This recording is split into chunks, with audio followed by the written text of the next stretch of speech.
Bienvenue à Tout le monde est un leader, un podcast pour ceux et celles qui transforment l'éducation à leur façon. Et aujourd'hui, mesdames et messieurs, on se paye la traite.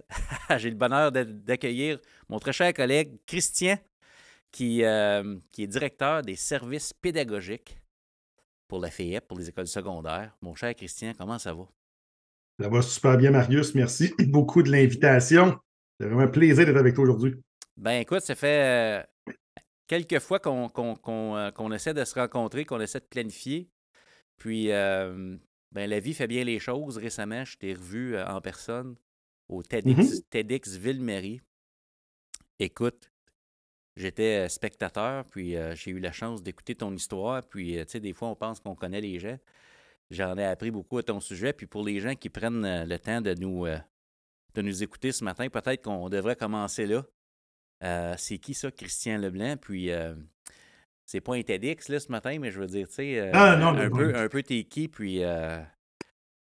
Non, c'était vraiment une belle journée. Effectivement, on a eu la chance de se revoir là. Puis pour situer les gens, la première édition, parce qu'il y en aura d'autres, Ouais. du TEDx Ville-Marie Édu, c'était en janvier 2024. Il y aura d'autres éditions. Puis tu dis que tu été spectateur, mais j'ai eu le privilège puis la chance d'être le premier à passer au début de cette journée-là. Mm-hmm. Ce qui fait que j'ai pu être spectateur, moi aussi, tout au long de la journée pour écouter les messages super inspirants par des jeunes puis des personnes d'expérience tout au long de la journée.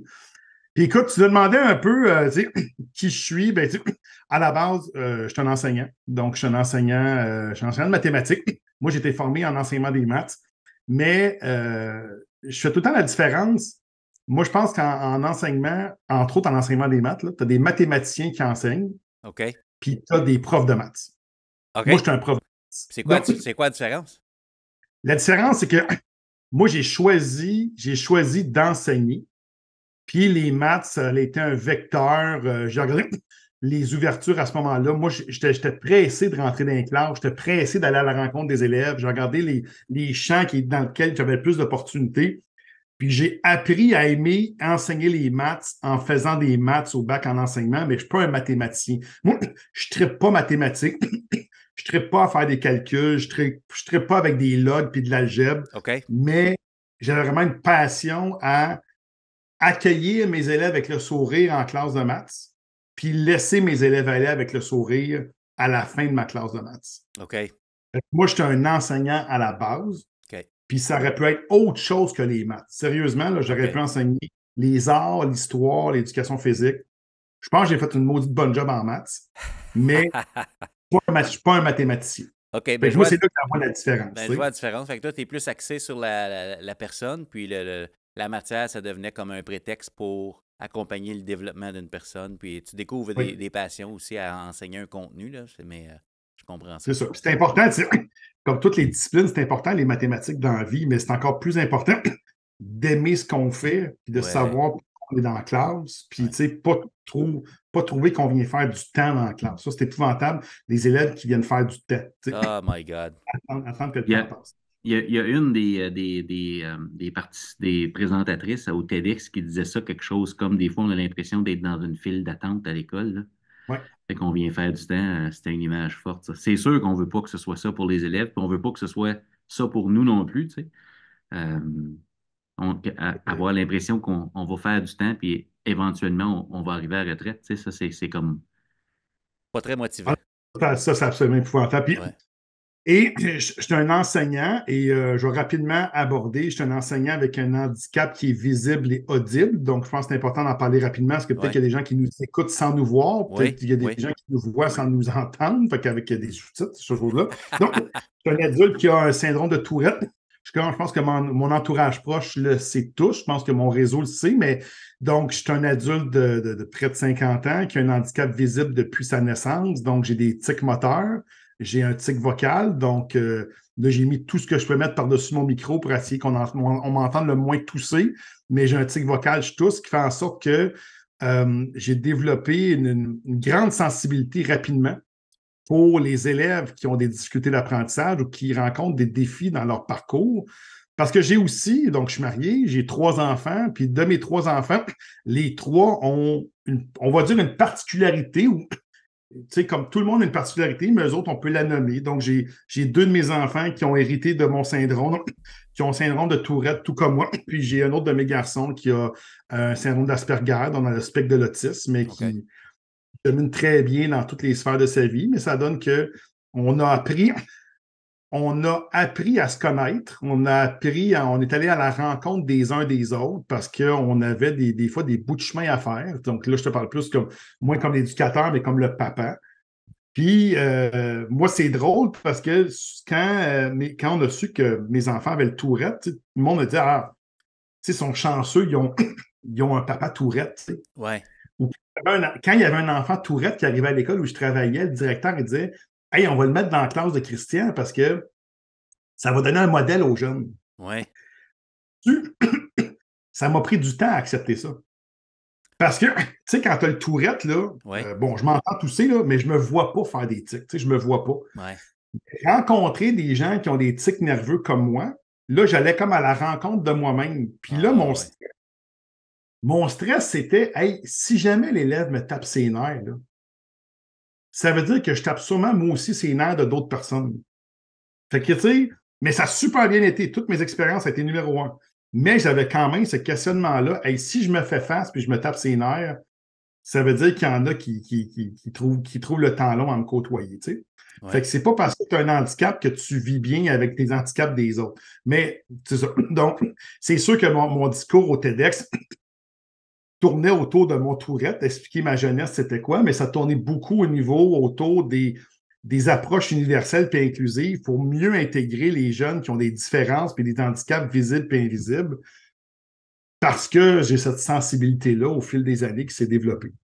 Comme papa, puis comme enseignant. Puis j'ai été aussi, juste pour faire le tour rapidement, j'étais enseignant, mais j'étais enseignant ressources, conseiller pédagogique, j'ai été directeur de niveau, j'ai été directeur adjoint des services pédagogiques, j'ai été directeur des services pédagogiques d'une école privée sur la Rive-Sud de Montréal. J'ai fait 20 ans dans une école privée sur la Rive-Sud de Montréal, pour ne pas la nommer, le Collège du Rocher Saint-Lambert. Ouais. Et là, depuis 4 ans, j'étais à la Fédération des établissements d'enseignement privé.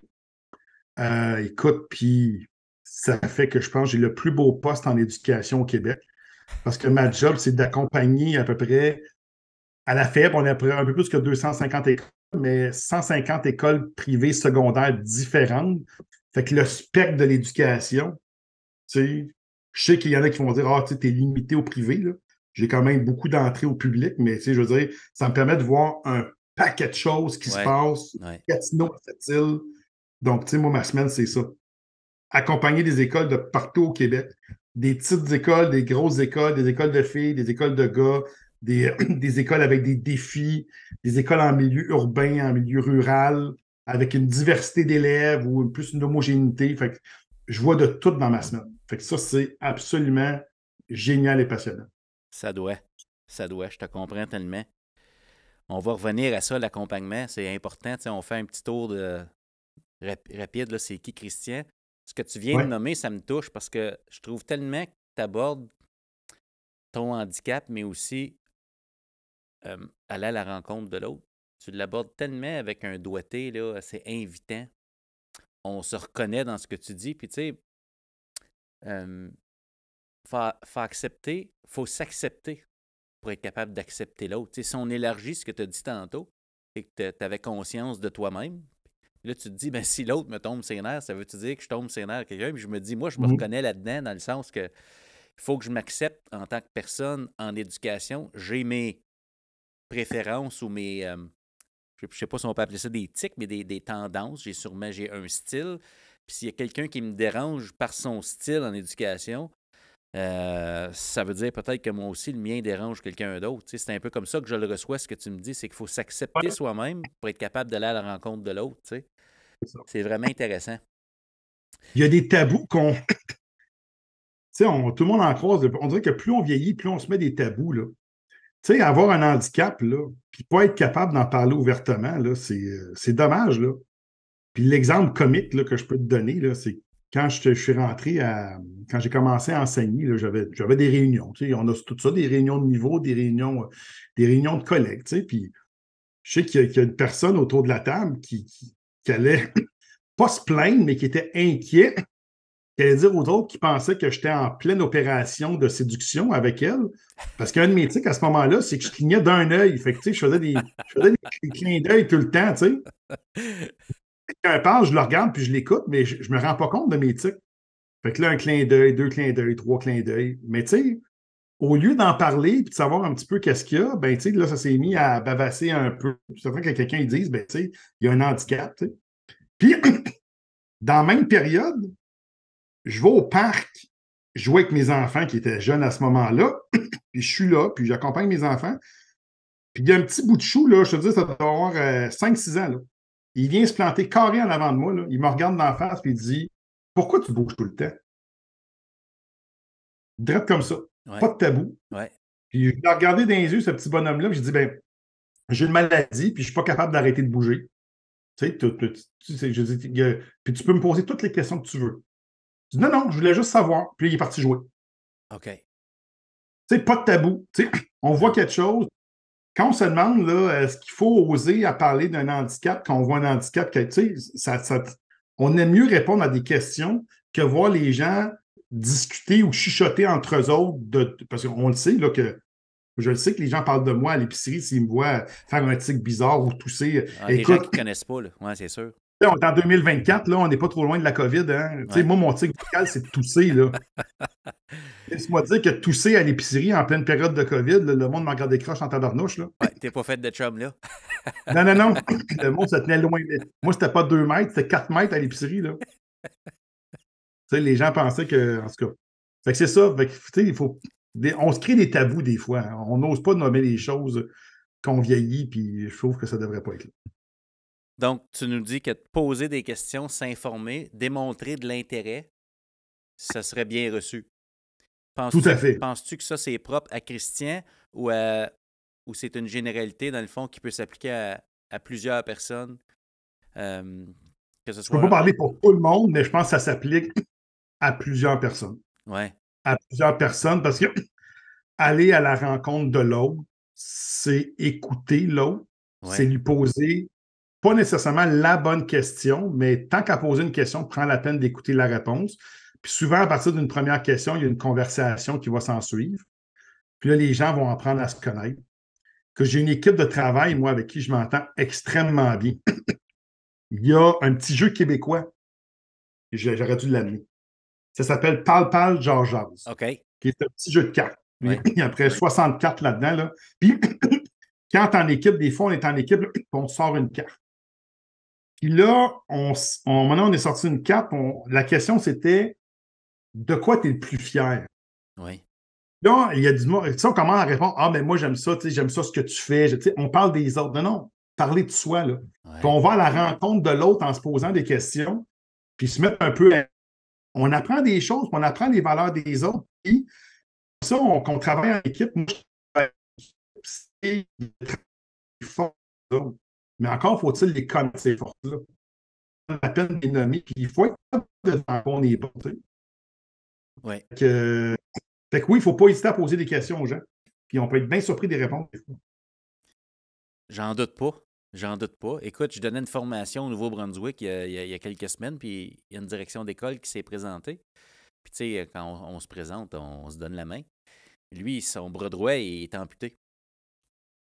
Comme il n'y a même pas d'épaule, tu sais.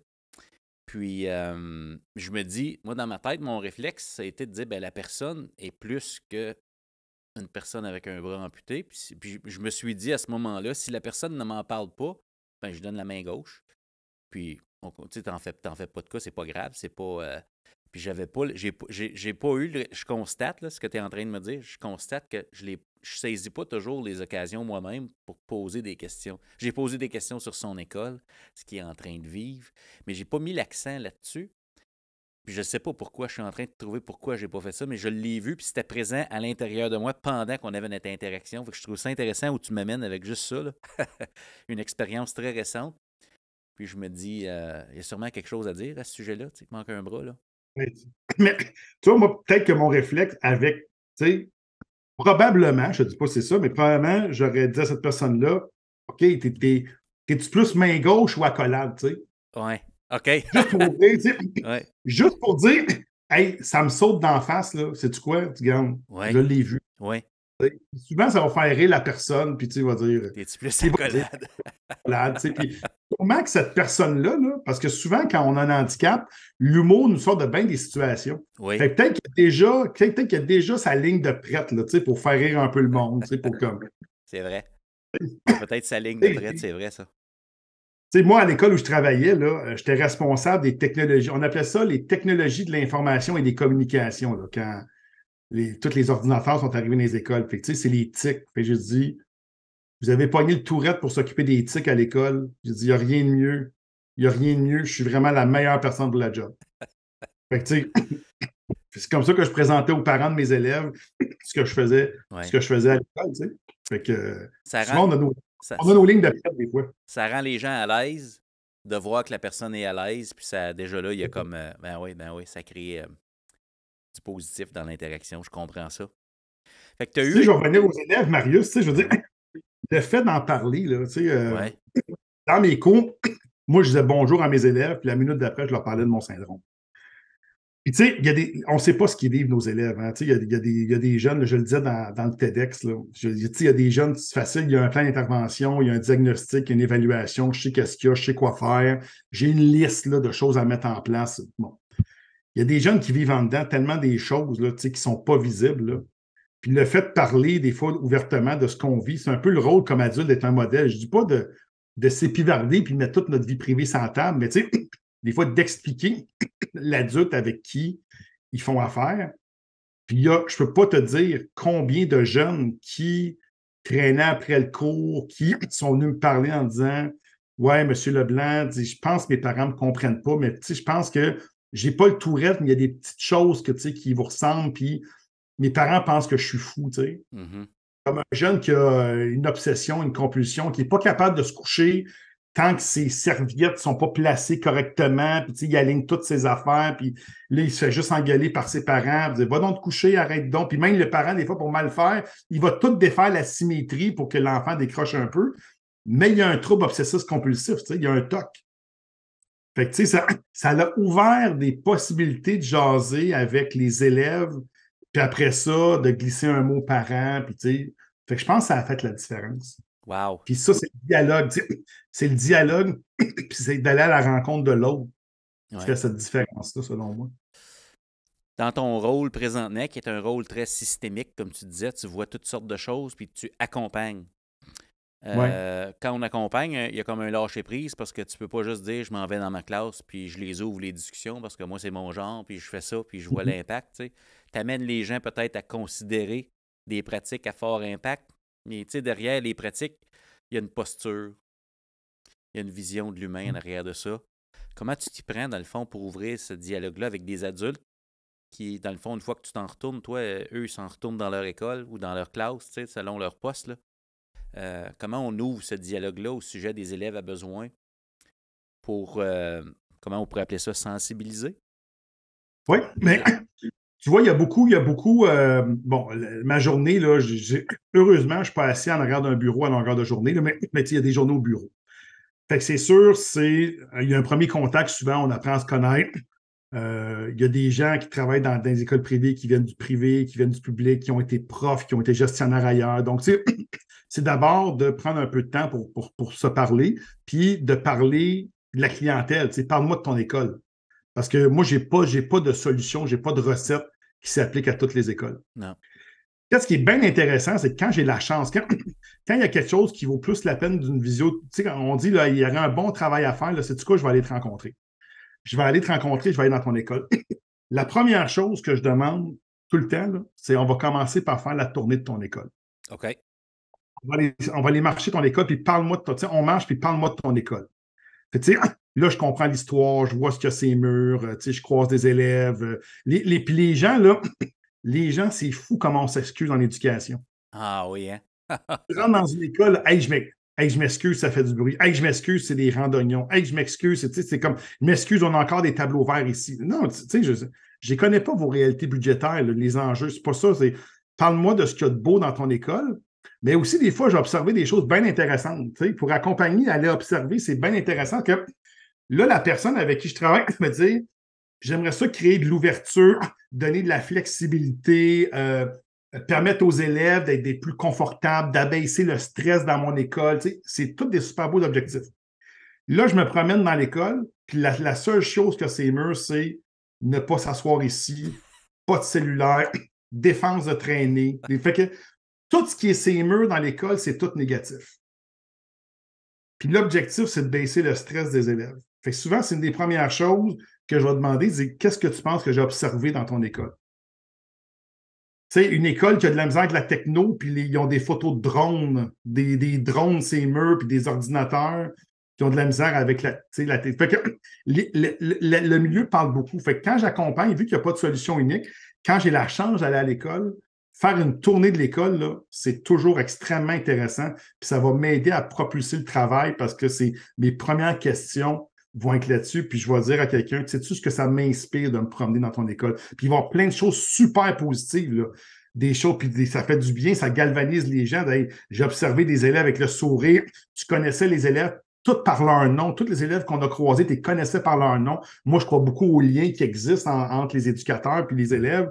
Tu sais, je vais souligner aussi ces choses-là. Puis après ça, je vais parler d'autres choses, tu sais. Mais jamais, hey, il manque de fenêtres, la couleur de la peinture n'est pas belle, tes bureaux, c'est pas le dernier cri. Ça, là, je m'en contrefiche. Ah ouais. Je m'en contrefiche. L'école Pinterest.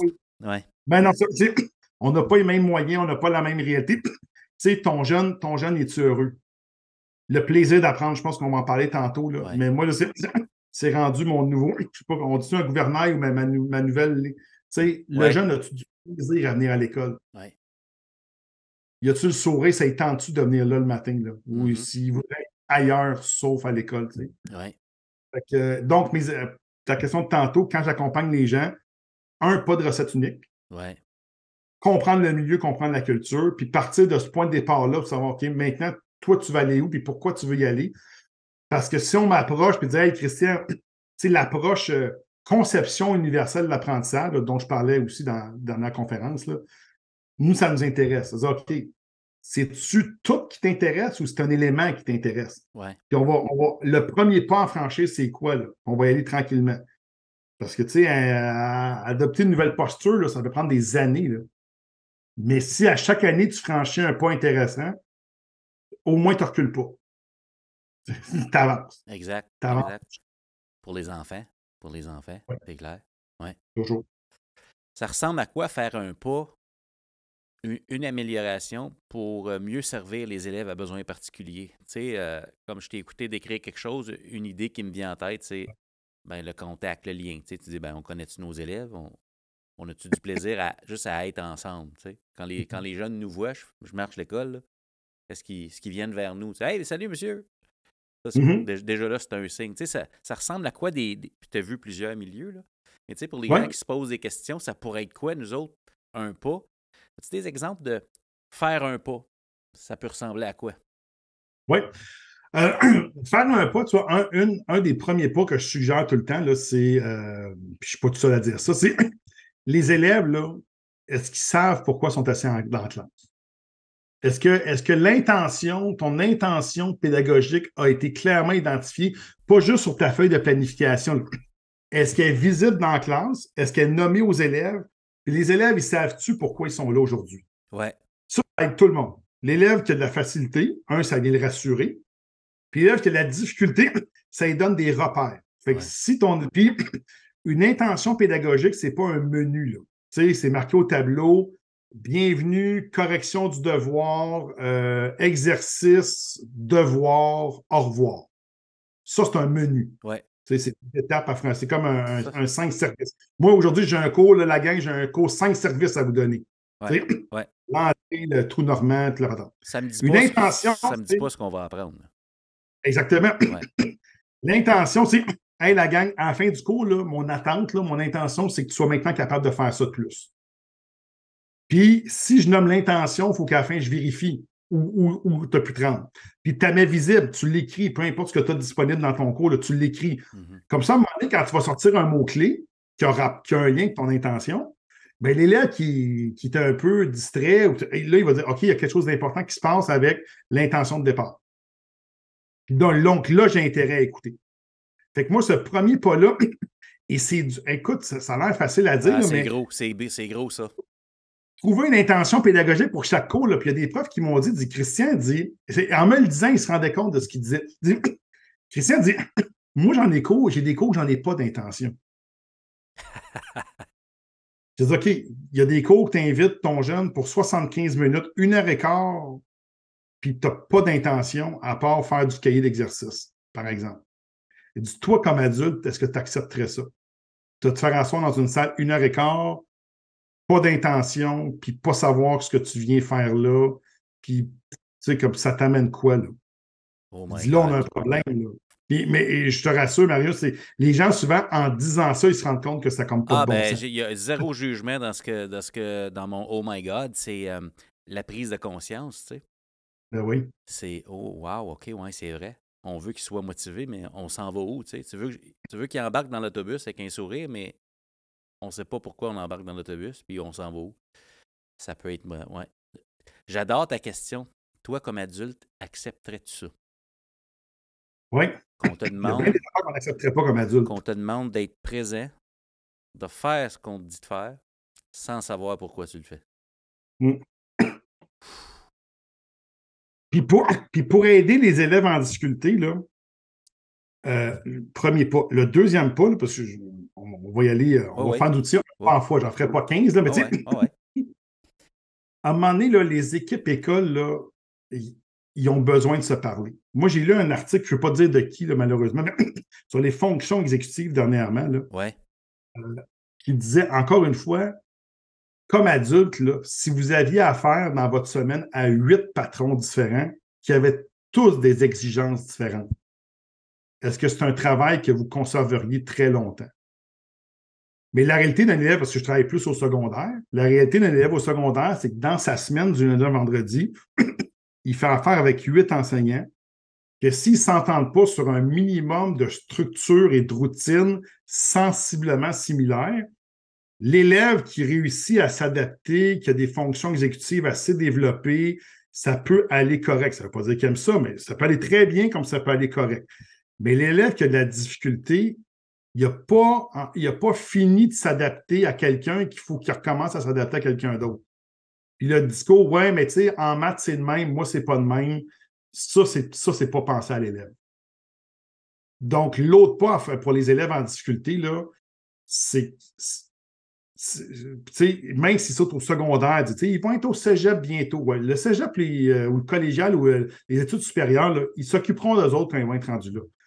Mais établir une certaine routine, puis un modus operandi, une façon de fonctionner qui est sensiblement commune d'un cours à l'autre, sans enlever la couleur que le prof veut donner à son cours, ça aussi, c'est important pour les élèves en difficulté. Pour limiter le fait de devoir s'adapter continuellement à chaque adulte qu'ils rencontrent. Parce qu'encore une fois, nous, on n'accepterait pas ça. Ah non, c'est clair. Puis, ce qui est fascinant dans ce que tu dis, là, parmi plein de choses, c'est ça amène une vision plus systémique de mon rôle comme enseignant. C'est que ce que je fais avec les élèves affecte l'élève, mais affecte possiblement aussi mes collègues. Ma façon de gérer mon cours de maths, par exemple, peut affecter les autres adultes dans l'école parce que si ça ne fonctionne pas avec l'élève, la façon que moi je fonctionne, puis que je n'ai pas le goût d'en parler avec mes collègues ou qu'on s'aligne un petit peu sur c'est quoi qui est commun, en tout cas la base qu'on offre aux élèves pour faciliter la transition d'un adulte à l'autre. Comme tu dis, les élèves ont besoin, c'est de s'installer dans le moment présent. D'un adulte à l'autre, c'est ça le challenge majeur. Tu changes d'adulte, tu changes de règlement, tu changes de marge de manœuvre, puis c'est, ouais. Fait qu'on s'ajuste à l'élève, dans le fond, ton invitation, puis si on se dit, ben au cégep, eux autres ne s'ajusteront pas à eux, c'est pas bien de les préparer nécessairement pour le cégep, de se dire, ben nous autres aussi, on va demander aux élèves de s'ajuster à nous. Mais tu sais, peut-être qu'il y a des gens qui ne seront pas d'accord avec moi, mais tu sais, si on se dit que dans la vie, il faut que le primaire prépare au secondaire, il faut que le secondaire prépare au cégep, il faut que le cégep prépare à l'université, c'est sûr que par la force des choses, ça va se faire. Mais arrêtez de se donner une pression que le rôle fondamental, c'est pas ça. Non. Secondaire, on est encore en formation générale des jeunes. On invite les jeunes à découvrir des choses, à explorer, mais on n'a pas à les traiter comme des cégepiers ou comme des gens de l'université. Ils ne sont pas rendus là, ils ne sont pas assez matures. Ouais. Fait que, tu sais, c'est à chacun son rôle. Ouais. On se rend service. Il y a il y a des transitions importantes. On prépare la transition primaire-secondaire. On prépare la transition secondaire collégiale. Mais il ne faut pas en faire. Il faut pas en faire une folie non plus, là. Non, c'est ça. Exact. Si on veut valoriser la profession, ben, il y a un effet enseignant. Puis pour qu'il y ait effet enseignant, ça veut dire que l'enseignant prend des décisions pour l'élève pour favoriser sa réussite. Ouais. Si l'élève réussit malgré nous, l'effet enseignant se manifeste où, tu sais? Puis comment? C'est une question qui se pose. Ça me vient à l'esprit, là.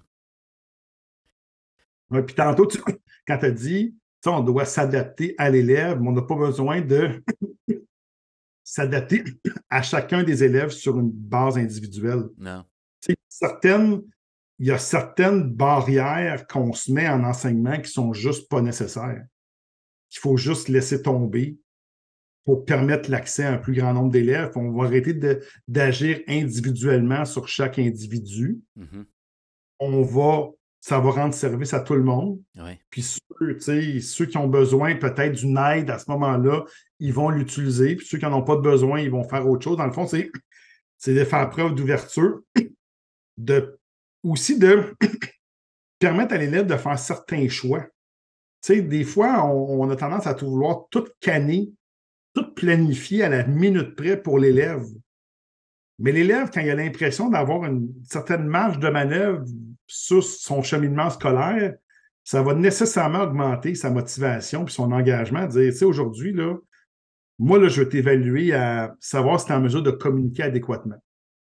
Ben, moi, là, comme Tourette, puis tu sais, à l'adolescence, le Tourette, c'est pire qu'à l'âge adulte. Là. Fait que j'avais bien plus de tics puis bien plus de tics vocaux. Okay. Ben, aller me planter devant une classe de 36, le fameux exposé oral. Là. Wow. Tu sais, devant une classe de 36, là, tous les yeux sur moi, là, écoute, je pouvais en bégayer, j'avais de la misère, tu sais, j'avais chaud, j'ai beau avoir de l'humour, là, mais tu sais, à un moment donné, tout le monde te regarde. Ouais. Est-ce que c'est vraiment la seule façon? Ou si mon prof m'avait dit, écoute, là, tu dois me parler d'un sujet X, là. Bon, tu as le choix. Soit que tu le présentes devant les autres, ou bien soit que je vais vous mettre en sous-groupe, vous allez discuter, je vais circuler, je vais vous écouter. Ou, gars, tu peux m'en parler, enregistre-toi, surtout aujourd'hui avec les moyens d'aujourd'hui, enregistre-toi 2 minutes, audio, vidéo, je vais t'écouter. Parce que le but, c'est de voir est-ce que tu es capable d'exprimer clairement ce que tu as à dire. Mm-hmm. Fait qu'il y a tellement de modalités, je ne dis pas d'en offrir 25 modalités, 2, 3, juste le fait que l'élève puisse choisir un élève qui soit en difficulté ou non, mais oui, surtout en difficulté, il va avoir l'impression qu'il y a de la marge de manœuvre puis qu'il y a un certain contrôle sur son cheminement scolaire. Oui. Ça demande peut-être de la part de l'enseignant d'être capable de reconnaître une preuve d'apprentissage avec des formes variées. Il n'y a pas juste une façon de démontrer son apprentissage. Oui. J'imagine que ça vient avec le temps, avec l'ouverture, puis jaser avec des collègues, de voir différentes façons de vérifier la compréhension. Tu sais, Mario, je ne sais pas si tu l'utilises encore dans tes conférences, mais il y a plusieurs années, je t'avais écouté, puis tu m'avais dit, tu nous avais dit au groupe qu'on était, tu sais, en éducation, il faut savoir faire du basic le jeudi matin à 10h. Oui. Tu n'es pas capable de faire, si tu sais faire du basic à 10h30, il est juste trop tard. C'est ça. C'est jeudi matin 10h. C'est ça le deadline. Oui. Ça m'avait beaucoup marqué, ça. Ça, c'est pas le ministère qui décide ça.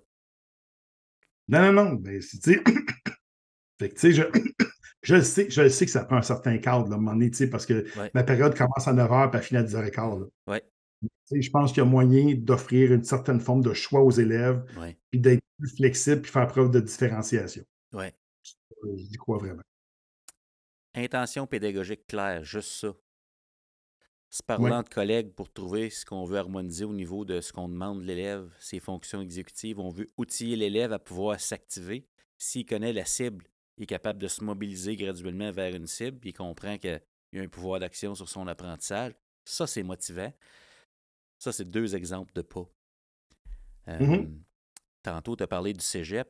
Autre chose que je remarque, c'est l'intention pédagogique, s'assurer que les apprentissages qu'on demande aux élèves de réaliser, c'est ceux de l'année d'études en cours. Mhm. Parfois, on a comme l'impression qu'il faut avoir des cibles d'apprentissage 2 années en avance dans la progression pour les préparer mieux, tu sais. Mais c'est parce que cette année, l'élève est censé apprendre ça. Donc, Ouais. on peut-tu vérifier si on a ça avant d'aller plus loin, tu sais? Ça, Puis si c'est des questions à se poser des fois qu'on ne se rend pas compte en équipe, mais tu sais, est-ce qu'on Non. enseigne notre année d'études présentement? Puis si, admettons, là, j'adore ça ce que tu dis, parce que si tu t'enseignes là, l'année, puis admettons, tu dégages du temps, là, puis là, tu fais le mal avec le fait, là, tu sais, hey, j'ai du temps, fait qu'on va leur en donner plus, OK? Le temps, là, as-tu pris du temps pour aller à la rencontre de tes élèves? On vient à ce qu'on disait au début. Ouais. Tu sais, il y a dans les compétences, dans les compétences de la profession enseignante, là, il y a un référentiel qui a été mis à jour en 2020 au Québec. Il y a 2 compétences qui m'interpellent particulièrement.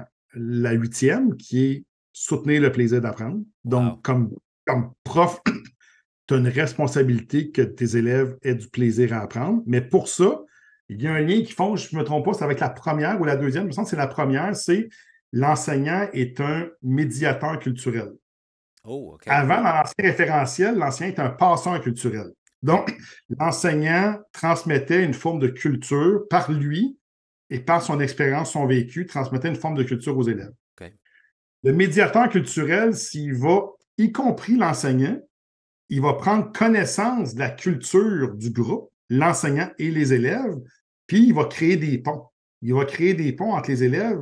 Puis la job de l'enseignant, pour que les élèves aient du plaisir à apprendre, est-ce que tu proposes des tâches qui sont engageantes? Est-ce que tu proposes des tâches qui sont signifiantes? Si tu leur parles juste de Michel Sardou puis de Joe Dassin, que j'adore personnellement, mais que ça parle zéro aux élèves, c'est vrai qu'ils vont découvrir Michel Sardou puis Joe Dassin, mais ça serait peut-être le fun qu'une fois de temps en temps, tu présentes des tâches avec là, j'ose pas nommer parce que je veux pas créer de gaffe, je veux pas que mes enfants aient honte de moi, mais tu sais, créer une tâche avec, tu sais, en allant à la rencontre des élèves, là, considérer leur réalité, leur environnement, leur culture, pour dire où je m'intéresse, demander d'écouter les élèves, là, j'ai une belle tâche, là, ça va être ça le contexte, là.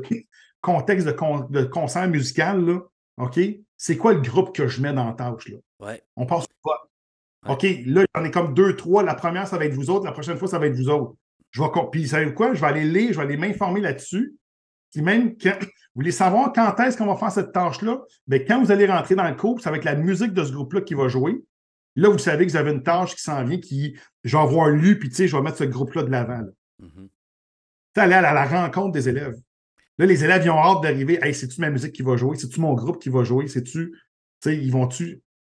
Fait que ça, pour moi, c'est hyper important que c'est pas ta culture de prof qu'il faut que tu transmettes à tout prix. C'est le bagage culturel du groupe, là. C'est fascinant parce que derrière cette approche-là, c'est un peu comme si on se dit, ben on avait hâte de vous voir, puis on vous attendait, puis on veut vous faire plaisir aussi, dans le sens qu'on veut que ce soit agréable pour vous, l'expérience. C'est comme ce qu'on enseigne, c'est une chose, mais à qui on l'enseigne, ça compte aussi, dans les décisions qu'on prend, puis dans ce qu'on offre. Fascinant. Wow. Fait que là, les gens qui nous écoutent, mettons, là, élèves à besoins particuliers, conception universelle de l'apprentissage, il y a comme un besoin présentement. On voit dans certains milieux les besoins dans une même classe peuvent être très hétérogènes. Et comment on peut s'y prendre pour que notre design donne du plaisir, comme tu dis, donne peut-être des choix? Comment on s'y prend concrètement pour faire un pas, là, mettons, pour s'ouvrir? Bon. La conception universelle de l'apprentissage, c'est une forme de différenciation pédagogique. Okay. Si je veux la synthétiser, ça s'appuie sur 3 grands principes. OK. Ben, en fait, le principe général, là, c'est d'accepter que les élèves sont tous différents, que les cerveaux, aussi complexes que c'est un cerveau, sont tous différents, puis ils ont le mérite d'être considérés comme étant des jeunes à part entière, puis c'est pas vrai qu'il y a un moule unique qui peut tout le temps fonctionner pour tous les élèves. Wow. Donc, il faut qu'à certains moments dans l'année, on s'assure de respecter cette diversité-là. OK. Et c'est inspiré la conception universelle de l'apprentissage, c'est inspiré de l'architecture qu'on appelle la conception universelle. OK. Exemple que je donne souvent, c'est maintenant, quand on va dans un immeuble public, ben, tu as tout le temps une rampe d'accès, parce que tu as des gens qui sont en fauteuil roulant, en mobilité réduite. Donc, l'accès au building a été réfléchi pour la personne handicapée. Mais tu te rends rapidement compte que ça ne nuit pas à personne. Là. Ça veut dire les cyclistes, les parents avec une poussette, les enfants, les livreurs ont besoin aussi à un certain moment de la rampe d'accès. Puis ça ne fait pas en sorte qu'ils sont moins bons, qu'ils sont moins intelligents, qu'ils sont moins performants, c'est qu'ils en ont besoin. C'est pour ça aussi que dans les buildings, maintenant, c'est vraiment le mot toilette qui est marqué sur une porte. Tu as un icône parce que les enfants, les personnes qui ne savent pas lire, ça nuit à personne, puis on sait ce qu'il y en a de la porte. Bon. On applique ça à l'éducation. Donc, y a-t-il des barrières qui sont inutiles en éducation puis qu'on peut faire tomber pour permettre l'accès au plus grand nombre d'apprenants à ce que je veux faire, sachant que tout le monde est unique? Basé sur 3 principes. Quand je transmets de la matière, j'essaie de l'offrir au moins de 2 façons différentes. Donc, je peux t'en nommer juste quelques-unes. Le prof qui parle, c'en est une. Okay. La vidéo en ressources, c'en est une autre. Les notes de cours disponibles à l'avance, puis que la personne, mettons, tu as un iPad ou un portable à l'école, ben, tu l'as, tu es capable de suivre en même temps que le prof. Ça peut être quelqu'un d'autre qui t'explique. Donc, tu sais, ça peut être un papier imprimé. Donc, tu as au moins 2 façons de donner accès à la connaissance. Ça, c'est le premier principe. Le deuxième principe, c'est quand c'est propice, parce que tu ne le fais pas à chaque petit test, là, ou à chaque petite tâche, mais quand c'est possible, tu offres au moins à l'élève au moins 2 choix ou plus de démontrer sa compétence. Donc, il ne faut pas que le contenant devienne un obstacle. Donc, quand tu imposes à l'élève un PowerPoint avec la diapositive 2, c'est la table des matières, puis il faut qu'il y ait un soleil dans le coin à droite, puis là tu es en train d'évaluer le contenant. Tu n'évalues pas la compétence de l'élève, tu évalues le contenant. Il est plus stressé à prendre l'outil que tu as donné que de démontrer ce qu'il sait faire. Fait qu'au moins 2 façons de démontrer ce qu'il est capable de faire. Puis si tu veux en offrir plus, écoute, j'ai eu un prof à retraite, moi, Jean-Guy, où je travaillais, il était rendu, pas à cause de la CEA, là, il faisait ça tout le temps. En histoire de 5e secondaire, ses élèves pouvaient remettre un travail de 16 façons différentes. OK. Une couverture de roman, la une d'un journal, faire un slam, faire une chanson, faire un conte pour enfants.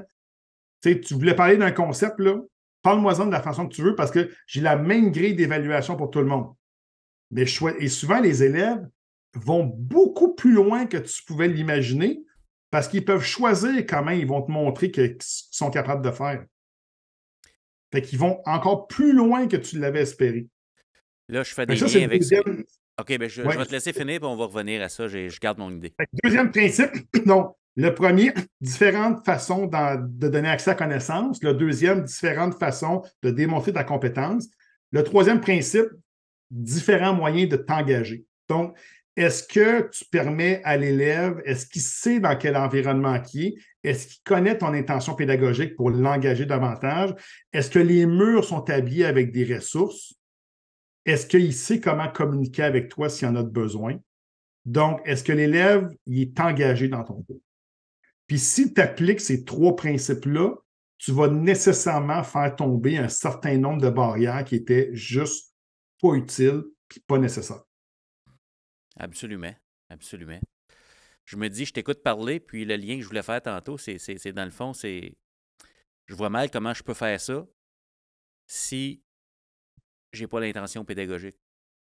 Bien, ça, c'est sûr.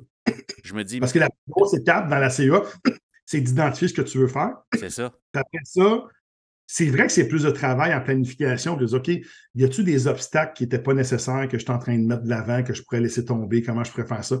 Mais une fois que tes élèves sont dans l'action, là, c'est eux autres qui vont travailler. Là. Toi, tu vas être donné comme un guide. Puis, tu sais, être guide, tu sais, le nom de ton podcast, c'est Tout le monde est un leader. Mais tu sais, moi, le leadership, c'est bien plus inspirer puis guider que donner des ordres, tu sais. Ah. Faites telle page, tel numéro. Tu sais, tel numéro, telle affaire, telle page, j'avais jusqu'à temps, ça, tu sais, tu donnes des ordres. Oui, exécute. Oui.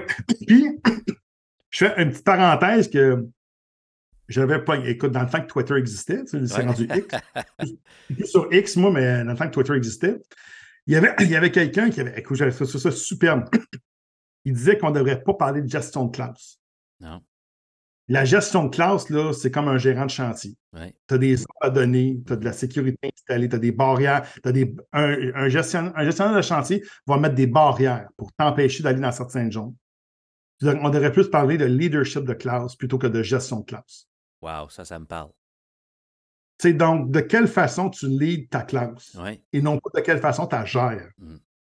Ma façon d'écouter ce que tu viens de dire là, il y a comme deux mots que je vois comme des pôles, tu sais, vers lesquels on peut tendre si, dépendamment de notre posture et de notre façon de voir le leadership, je vois ça comme l'obéissance ou l'autonomisation. Tu sais. Je veux-tu que les élèves obéissent ou est-ce que je suis là pour les amener à être autonomes dans leur apprentissage?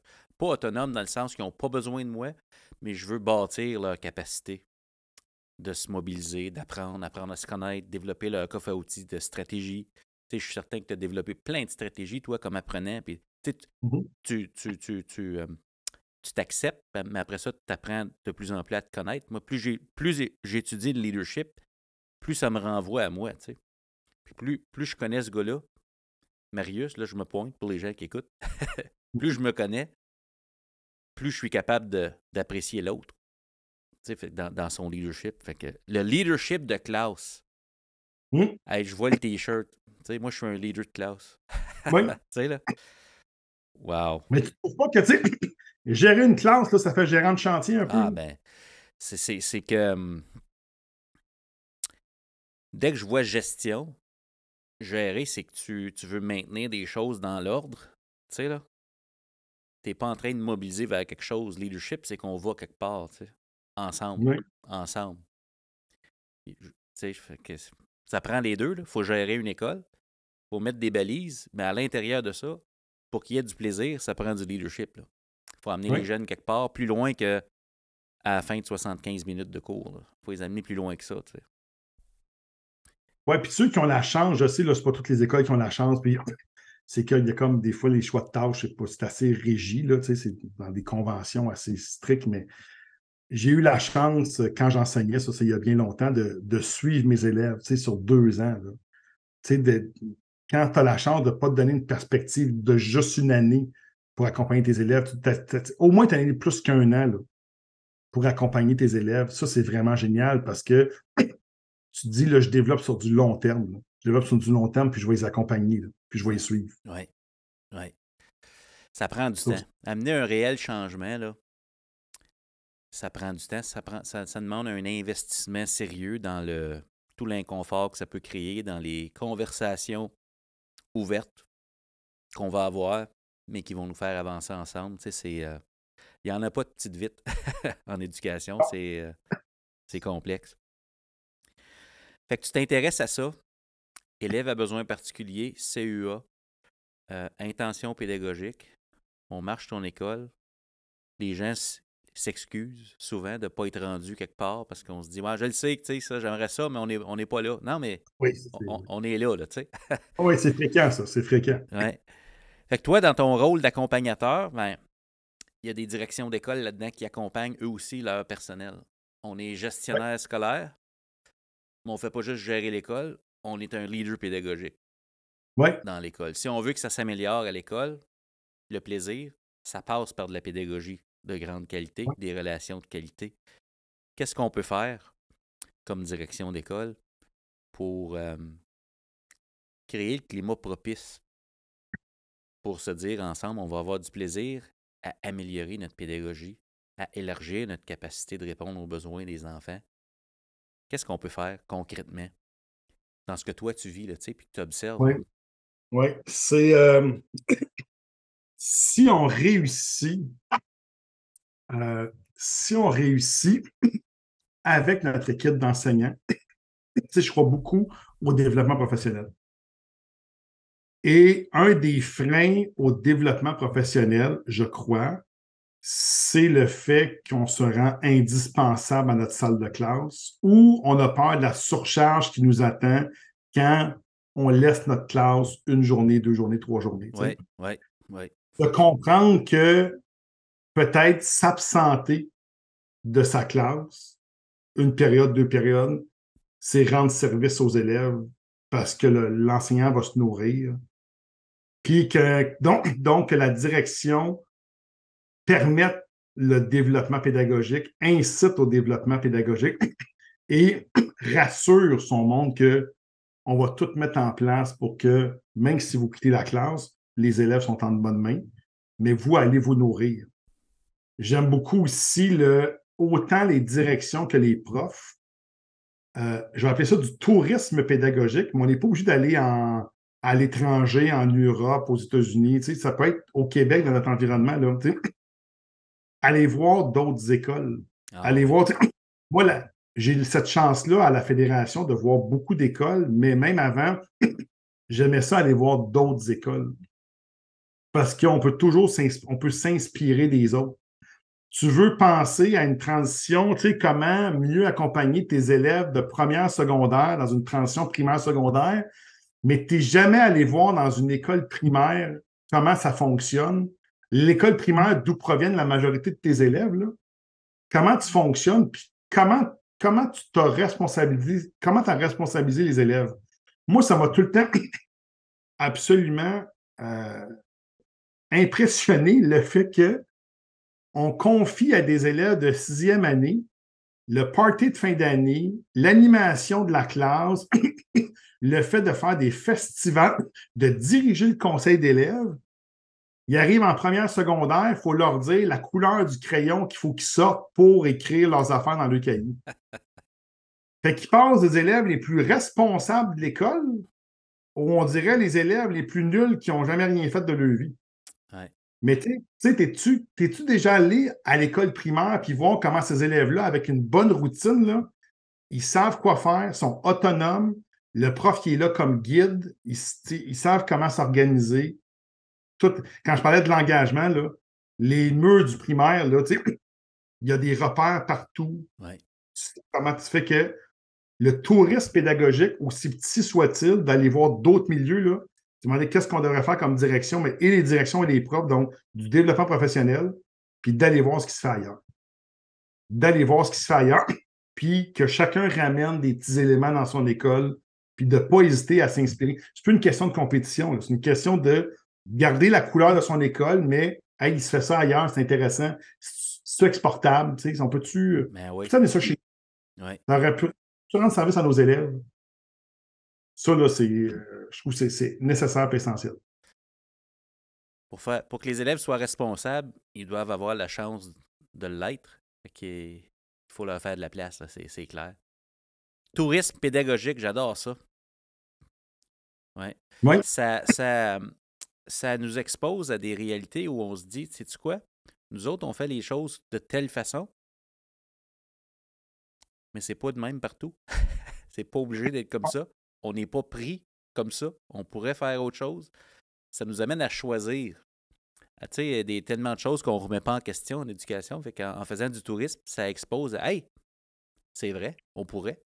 Que ce soit les mêmes niveaux, un secondaire qui visite un autre secondaire, ou comme tu le recommandes aussi, d'aller voir au primaire si tu es au secondaire, puis vice-versa. Qu'est-ce qui attend les jeunes? Il y a des plans de transition qui se font, puis oui, c'est clair. Prendre du temps. Les élèves, là, ils n'en souffriront pas s'ils perdent leur prof une période de temps là, pour que le prof aille se former puis aille s'inspirer ailleurs. Là. Ouais. Ça va juste rendre service à tout le monde. Ouais. Tout le monde. Dans ce que tu as remarqué, il est encore tôt, puis c'est pas nécessairement un des sujets qu'on s'est dit qu'on aborderait ensemble, mais je serais curieux parce qu'il y a tellement de besoins présentement. Dans ce que tu vois, parce que tu as un rôle systémique, est-ce que tu vois des avancées ou des pratiques qui sont prometteuses ou intéressantes avec l'intelligence artificielle pour répondre aux besoins des élèves qui ont des besoins ou autres, tu sais, les rites d'apprentissage ou le choix ou juste pour mettre en place la CEA, tu sais. Je me dis, OK, moi, je veux ça. Y a-t-il des choses qui commencent à ressortir comme des pratiques qui sont prometteuses, pas juste un éclat de génie dans une classe, mais tu sais, qu'est-ce que tu observes de ce C'est sûr que côté-là? là, je ne suis pas un grand. On s'y intéresse beaucoup. C'est sûr que ça va transformer le modèle de l'école. J'espère que ça passera. J'espère que la transformation du modèle de l'école, c'est pas juste une question d'intelligence artificielle. C'est une question de mettre en place des projets pédagogiques particuliers, de réfléchir à l'élève, et de réfléchir aux vraies compétences qui auraient tout le mérite d'être enseignées à l'école. Mais là, je ne suis pas un expert en intelligence artificielle, mais assurément, présentement, ce sont des outils qui sont non négligeables pour aider les enseignants à gagner du temps dans certaines sphères d'activité, pour leur permettre de prendre du temps ailleurs. Tantôt, on a dit que ça prenait du temps à déterminer l'intention pédagogique, mais tu sais, on va dire un générateur, on appelle ça un chat GPT, c'est un générateur de texte, un générateur, je ne sais pas comment ça s'appelle exactement, mais tu sais, dire, tu as de la misère à, tu lui dis, exprime-moi simplement le fait que j'ai le goût de faire ça avec mes élèves aujourd'hui. Ah, tu sais, tu as une intention pédagogique qui va sortir. Tu peux dire non, pas ça, autrement. Tu sais, tu peux gagner du temps. Pour les élèves, c'est que l'intelligence artificielle va nous, au-delà d'apprendre à l'utiliser adéquatement dans ce qu'on a le droit d'utiliser, parce que présentement, il y a beaucoup d'outils qui c'est 18 ans et plus, là. Mais ça va nous donner la chance de remettre à l'avant-plan certaines compétences nécessaires à développer chez tous les élèves. Tu sais, on parle des compétences numériques, entre autres. On parle du jugement critique, tu sais, entre autres, la créativité. J'étais dans une conférence l'année passée aux États-Unis. Ça s'appelle NAIS. C'est je peux pas dire que c'est comme Lafayette parce que c'est gigantesque. C'est la National Association of Independent Schools. Donc, c'est l'association des écoles privées américaines. Ils se rassemblent à chaque année, puis on m'a toujours dit, aller là, c'est comme te projeter à peu près 10 ans d'avance dans le temps au Québec. Ils sont en avance à certains niveaux, mais ils ont une marge de manœuvre, académique qu'on n'a pas au Québec. Ici, c'est des programmes nationaux. On doit respecter. Là-bas, ils ont la liberté académique d'enseigner un peu ce qu'ils veulent. Mais, une des compétences que c'était un journaliste de CNN, pas de CNN, de CNN, qui était là, puis il dit, une des compétences, c'est la compétence à bien gérer la polarisation. Tu sais, le numérique, l'intelligence artificielle, tu sais, maintenant, ça met de l'avant qu'aussitôt que quelqu'un dit blanc, tu as quelqu'un qui va dire noir, peut-être sans raison.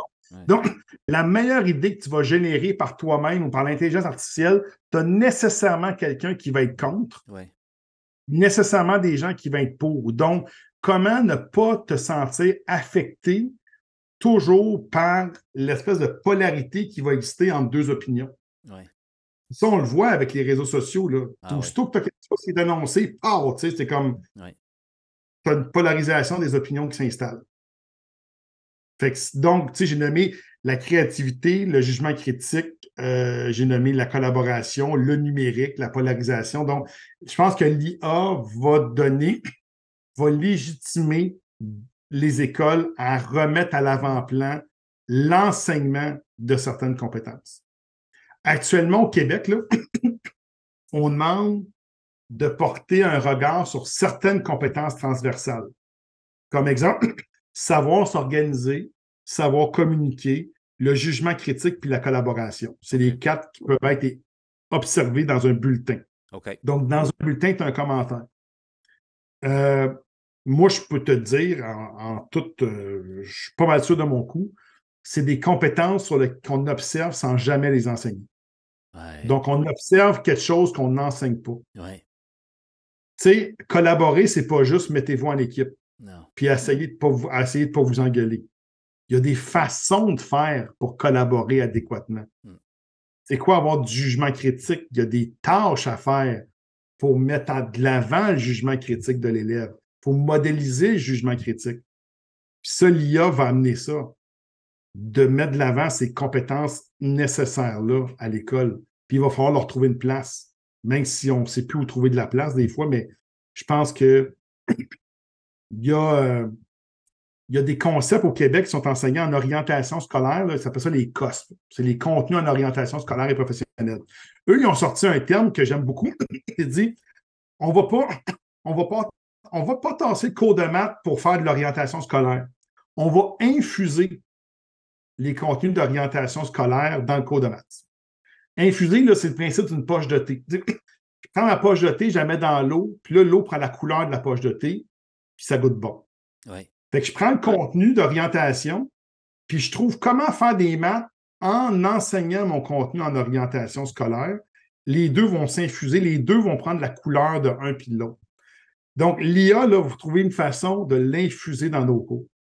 Donc, comment l'IA va venir se déposer dans nos cours? On va soit l'utiliser, soit la critiquer, soit l'observer, mais ça va venir teinter le cours sans dire hey, aujourd'hui, la gang, on fait de l'IA, Ouais. puis demain, pas. Demain, on recommence la géographie. Là. Mhm. Il ne faut pas que ce soit un cours dans l'année. Il faut que ça. C'est pas un silo, là. Non, c'est pas un silo. Non. Fait que Non, le fait d'infuser, là, ça va venir teinter. Ouais. Ça va venir teinter sans nuire à personne. Mhm. C'est tellement important ce que tu dis par rapport à l'évaluation des qu'on pourrait appeler des soft skills, là, la collaboration et tout ça, l'initiative, la fiabilité, gérer la polarité, tout ça. On peut les évaluer, mais c'est comment on va les enseigner. Ça, je me dis, si on veut mettre l'humain au cœur de notre école, à l'aide du numérique puis de tout ce qui se passe là, d'équiper nos enfants ou les enfants des autres avec ces compétences-là, pas juste en les évaluant, mais en les enseignant, ça exige peut-être de savoir ce que c'est, comment l'enseigner. Ouais.